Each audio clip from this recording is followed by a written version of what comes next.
Returning to Metro Atlanta April 26th to the 28th, the Mitsubishi Electric Classic, presented by Venture, is Georgia's only PGA Tour Champions event. Enjoy local craft brews and scenic views of the par 3 11th hole and an exciting atmosphere at the Perch. Pick your favorite hole to watch along the ropes or find public seating throughout the course. Children 15 and under receive complimentary tickets with purchase by an adult. Join the party at TPC Sugarloaf in Duluth, Georgia. Tickets available at MitsubishiElectricClassic.com/tickets. They say marketing is a madman's game. So now we turned it over to the Marketing Madman with Nick Constantino and Trip Job. Welcome to the Marketing Madmen podcast. Nick Constantino here, and we are doing a special episode about the Intersect Watch Show that happened this past weekend in Atlanta.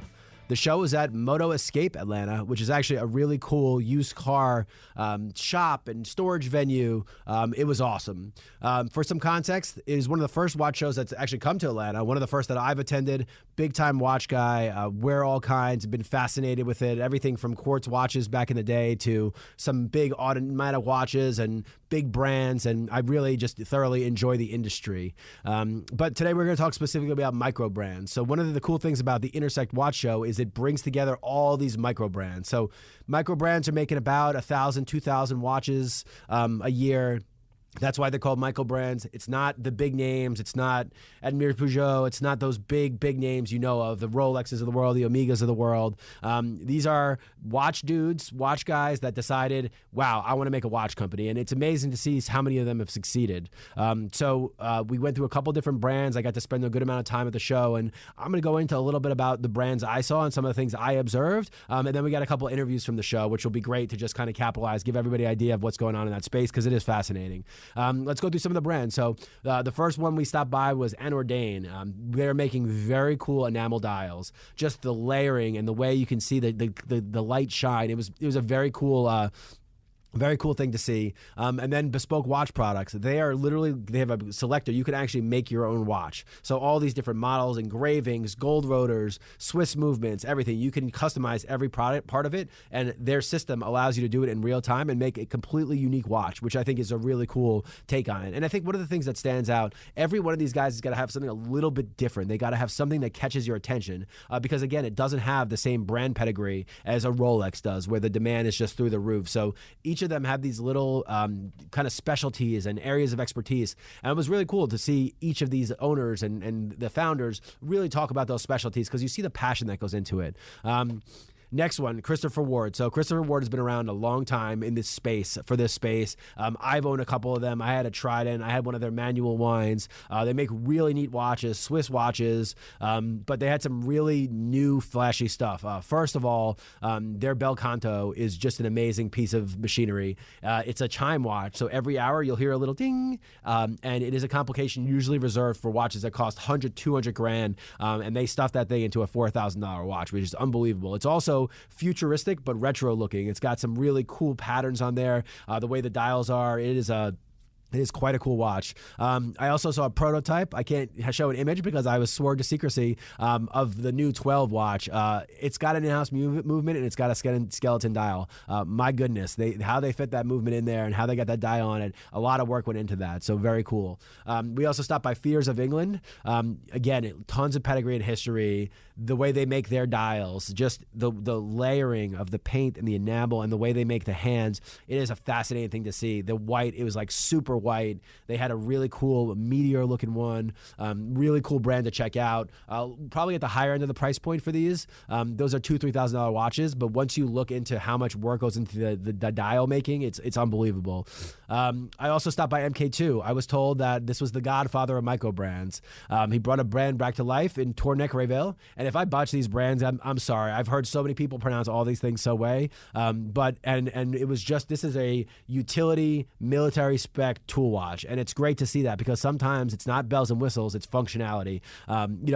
Someone like Sin comes to mind. That it's the function of this thing. They look great on your wrist, but you're not going to look at this for crazy complications and movements. You're looking at this thing because they can go through a war pretty much and back, and that's where some of the original pedigree came from.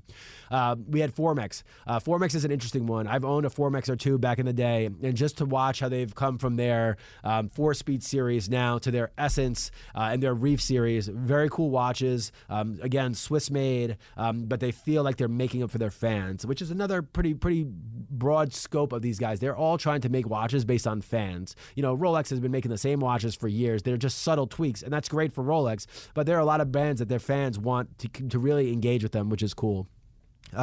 So the last one, and we're going to have the last two will be two interviews that we had, was Sal Watch and Notice. So Sal was out of Baltimore. This was 3 days before what happened with the Francis Scott Key Bridge in Baltimore. So my heart is with Baltimore. I spent a lot of time up there when I went to University of Maryland. But they're making movements in-house, and you'll see the actual back of it has that Maryland flag, which is even a point of pride even more now. So I'm really excited about that. And then Notice. Wes from Notice was nice enough to kind of get me in. I got to go to VIP for the show, got to do some interviews. Notice has been around for quite some time in this space in LA, and they are really making watches that their fans want to see. It is really cool to see how the thought process that went into these watches, why they're making them, and why their fans love them so much. I think it's also taking these guys back a lot, how quickly some of their limited edition and their collaborations sell out. I was talking about Christopher Ward, their Bel Canto. They're sold out for 7 months. They thought it was going to take 6 months to sell out. It sold out about 13 minutes. And then again, Notice, they have this really cool collaboration with Raven watches. It's just another one of those brands that were there. And it's just, the space is blooming, but they're still held back by what they can actually produce, which makes their supply and demand curve real, which is, it's crazy to see. And, it was enlightening for me to see it. Some quick observations as I looked around. The passion is crazy. I mean, the people were flying in from all over the country to go meet a buddy to go see this watch show. That just shows you how much demand there is for these type of shows. And the shows have gotten harder to come by. You used to have so many, Baselworld and Switzerland, and so many shows that were bringing everyone together. The brands have gone away from that. They want to do their own shows. Swatch wants to do their own. Richmond wants to do their own. But to see these guys come together, and the one thing that really stood out, yes, they compete, but in this space, the rising tide lifts all ships, and all they want to do is raise awareness and sell into the micro brands and that strategy, because it's booming, and I hope it continues to. Really, just a ton of passion, a lot of people from diverse backgrounds. That was another really cool thing. I mean, everyone, it was the most diverse group, as opposed to what you assume when you think of Switzerland, and just a very homogenous group when you think of Switzerland. So super cool to see. I love the venue. Cars and watches just go together so nicely. So I loved it. Hopefully we can check it. They come back and we can do a little bit more in depth, get them up here to do a little bit more formal interview. But I appreciate what Wes and that team did for me. I had a great time at Intersect Watch, and check out some interviews from the show. I run Notice Watches based out of Los Angeles. This show that we put together, it started back in 2019. And the idea was that it's an intersection of all these different independent brands. Hence the name where we are. We are at Intersect Atlanta, all right? And really what we wanted to do is show awareness for all of these independent small makers of things that we make as well. Okay. Just kind of increase the appreciation, increase the footprint of our segment of the market. Okay. Tell me a little bit about your watches as I zoom over here and take a quick shot. Sure. So we specialize in sport watches. So everything here is super durable, water resistant, anti-shock, anti-mag, all the good stuff. And you're making these in LA? Yeah, so all these are built in LA. Okay. Source parts from all over the world. Okay. As do pretty much all watch companies. Yep. I think one part of our business that you should take a look at is the Notice Design Lab. Yep. This is where a lot of the fun and magic happens. This is a platform that we have basically used to collaborate with outside people, outside brands, influencers, podcasters. Uh-oh, we need a Marketing Madmen watch, man. We got to talk now. Yeah. So give me an example of who these collaborations individually are with. Sure. This one right here is with this podcaster called Smoking Tire. Matt Fair is the guy's name. Okay. Big watch guy, very big car guy. Yeah, the overlap is crazy with cars and watches. I mean, if you're really a fan of it, the engineering that goes into both is insane. Yeah, but one's just big, one's small. Yeah. So that's the Matt Farah Canyon is what it's called. Very cool. This year it just launched. Make sure I get that two-tone of the dial, how it kind of changes color on you. This one here is called the Trail Trekker. That's a collaboration actually with this company next to us. Cool. Called Raven. Raven's one of the OG American micro brands. Okay. They started this entire trend of small makers, but selling things at a high scale. Yeah. And he's taught us everything we know. Really? So it was a Good for real you. pleasure. It's a real pleasure and honor to work with him on that. Good for you. Good for you. All right, so tell me a little bit about the American watch industry. We were talking before, and you said, when you started this in 2017, it was 3-4 of you, and now there's hundreds. So talk about why it's developed so fast, and again, why you are, in theory, letting your competitors advertise in the same space as you. What's that general, the rising tide lifts all ship? Give me a little bit about that. Yeah, so we don't actually see all these brands here you see. Yeah, and I'm going to do a walkthrough after also. We don't look at any of them as competitors. If there is any semblance of a competition, it's our segment versus the mainstream brands. Yeah. Right. So the way I see it is, if I can give a platform to Laurier or Astor and Banks or Chris Ward, and give them a platform to tell their story on their own terms, we all win. Yeah. It grows the entire pie. Yeah. Something we make might not appeal to someone that buys from them or buy from them, and that's fine. That's the joy of this hobby. And right? every one of you is going against a different segment, right? Yeah, like based on your price points here, if we were talking the establishment, probably Tissot, Hamilton, Mido in that range, and then you got some over there at $4,000 or $5,000 watches that are going against some of the higher end. So there's a little bit for everybody, and I think that's my favorite part of the Swiss watch industry or the total watch industry. Is it's all price points. It's been more about accessibility. Now the coveted ones that disappear. That's not what we're talking about here. But there was a time where it was just top end or low end. There was not that middle didn't exist, and we're starting to fill out the middle, which I absolutely love. So again, how many brands would you say they're making in America now that are similar to you, using source parts but assembling them and making them in America? So many.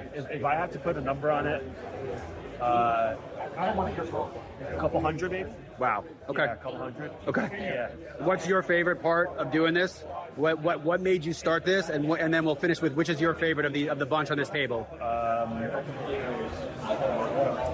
My favorite brand here. No, so let's start with why you got into this. Sure. Why this happened, and then afterwards, I just want to finish with which is your favorite watch on this shelf over here. Oh, got it. Okay. So I got into this because I'm an enthusiast. I love this space. I love micro brands. I love wearing a watch. I love designing watches, looking at watches. So that's why I started personally.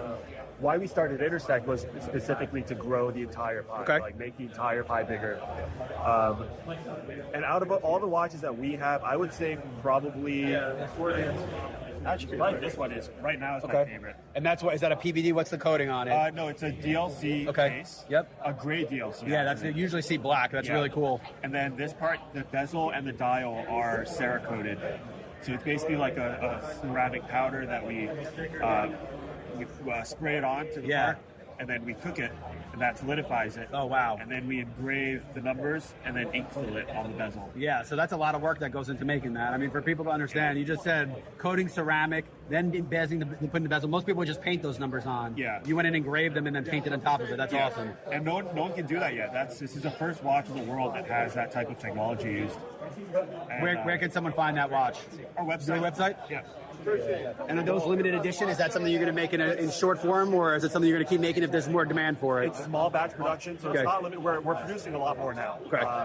But small batch production, and this one sold out in like 20, 30 minutes. That's so awesome. We're making a lot more right now. That's awesome. And it's open for pre-order until end of the month. That's awesome. All right, well, you heard it here, guys. We're at Intersect Watch Show. There's a lot going on.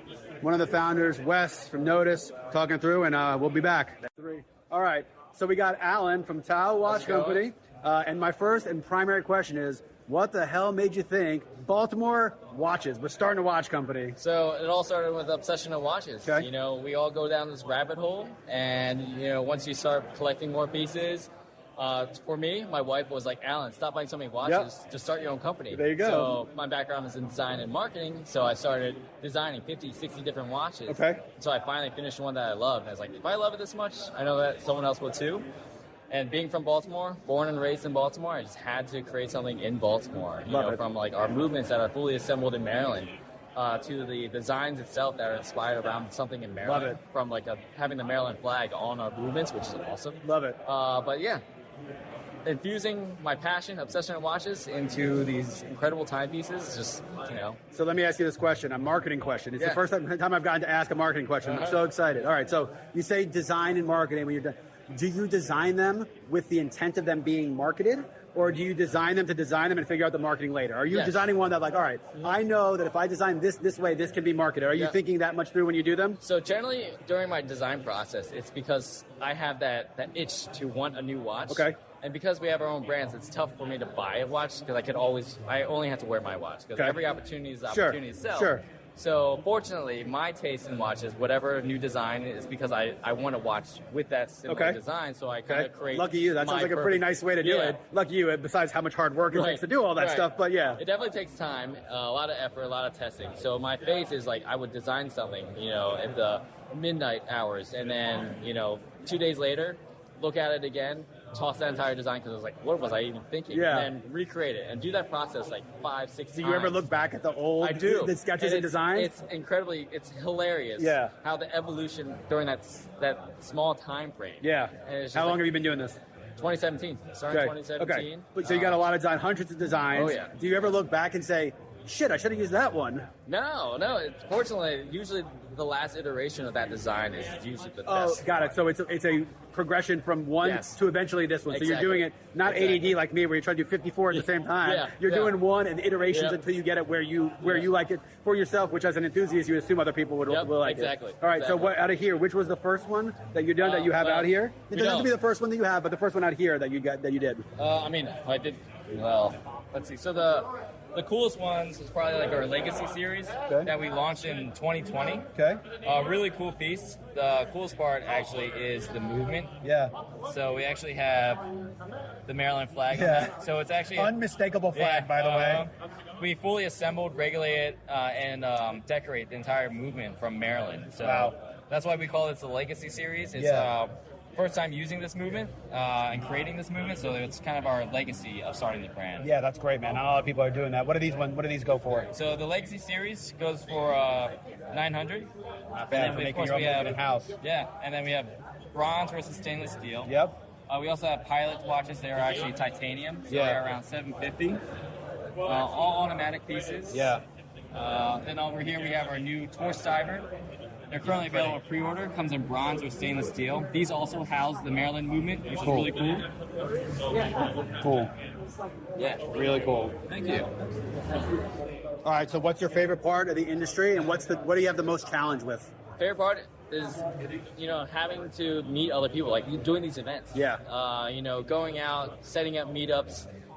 Talking to customers, talking to people that may be interested in watches, and just having a good time. Yeah, and I have to imagine since 2017 to now, the industry, you felt the explosion. Oh yeah, there's a huge growth in the independent micro brand world, but it's just more exposure of the whole industry itself. So it gives people, they know that there's an independent watch company, so they're more open to it rather than like years ago it was like. Independent watch company, it's like, why would I do that? Why not just get a Seiko, right? Yeah. So now, like, people are more comfortable with it, and it's definitely something more unique and more niche, which is great. Yeah, and I think the advent of the internet and social media, direct-to-consumer, allows you to cut out that middleman. And honestly, those middlemen are losing ground every day because the brands want to take control. Even the highest-end ones want to take control. Right. And so you got ahead of the curve there. And it allows us to be more creative, too. Yeah. We're really listening to, the audience. Like, what are you trying to do? What do you want of your next watch? Rolex isn't listening to you. Yeah. Because they're just creating the same watch over and over again versus, us micro brands and independent brands, we're listening to the customers and we're also putting what we enjoy in the watches into our own designs, which is fun. You see it. I have to imagine doing the in-house movement was a huge investment up front, but it's already paying dividends now because you're controlling every step of the cycle now. And it helps differentiate us with other companies, which is great, especially with our price point too. It's fun. It's awesome. All right, so give some people advice about Baltimore. Tell them some favorite places to go. I was a Federal Hill kid. I would be in Felds Point every year for Halloween. Federal Hill. Brewers Hill. I mean, our showroom is actually located in Hamden, which is just north of the city. A lot of really good breweries around there. And it's just a good time. Crab cakes, beer, great time. Go to Pickles if you're going to our Orioles game. Yeah, hell yeah. There you go. That's all I got. Thanks. Well, we're wrapping up our episode from the Intersect Watch Show and Moto Escape in Atlanta. Great time. So excited about it. So excited that I hope it comes back next year. Thank you again to Wes and all the brands that were out there, and we'll talk next time. It's March, and we all know what that means. College basketball. I know there are teams looking for a bump, but did you know that our friends at LGE Community Credit Union have a bump rate program for their CDs? If you have a CD with them and rates increase during the term, you have one chance to bump your rate, giving you the power to earn even more. Take it from a pair of 680 The Fan wives. Head to lgeccu.org to find out what makes LGE number one in Georgia. Is this the year you want to grow your business? Do you want to expand your team? Build a new office? Hey, it's Tug, and I want to tell you about First Liberty Building and Loan. Aren't you exhausted by going to lenders, building a relationship, and a week later, you're dealing with a new person? You won't have to with First Liberty Building and Loan. The Frost family has been helping businesses grow since the 90s, and they can help you too. They know the patterns, they know the ebbs and flows, and they know business. Now the Frost family wants to know you. FirstLibertyGA.com. Buying a building, building a building, buying a franchise, or expanding. Reach out and spend 10 minutes with them. See if you're a fit for them and if they're a fit for you. FirstLibertyGA.com. By the way, if you're a young banker and you want to work with a team that's faith-friendly with a culture of excellence, First Liberty might be a good match. Reach out to First Liberty Building and Loan at FirstLibertyGA.com. That's FirstLibertyGA.com. Returning to Metro Atlanta, April 26th to the 28th, the Mitsubishi Electric Classic, presented by Venture, is Georgia's only PGA Tour Champions event. Enjoy local craft brews and scenic views of the par 3 11th hole and an exciting atmosphere at the Perch. Pick your favorite hole to watch along the ropes or find public seating throughout the course. Children 15 and under receive complimentary tickets with purchase by an adult. Join the party at TPC Sugarloaf in Duluth, Georgia. Tickets available at MitsubishiElectricClassic.com/tickets.